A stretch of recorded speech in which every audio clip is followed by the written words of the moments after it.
How can Europe manage to secure abundant and cheaper electricity? One of the most ambitious projects in the planning is the interconnection of Europe with Egypt via Greece through an undersea cable that will carry 3,000 megawatts of electricity.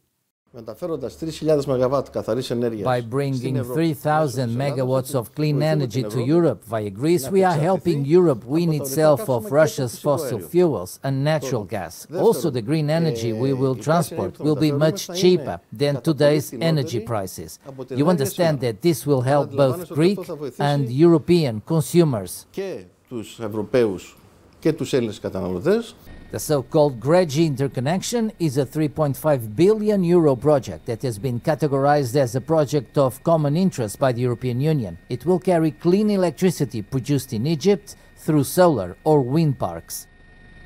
Approximately one-third of all the electricity that will come from Egypt will be consumed in Greece and mainly in Greek industries. Another third will be exported to neighboring European countries, and one-third will be used in Greece for the production of green hydrogen.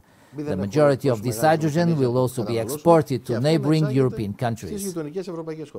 Egypt has completed interconnections with Libya, Sudan and Saudi Arabia and aspires to become a major energy hub for Southeast Europe too.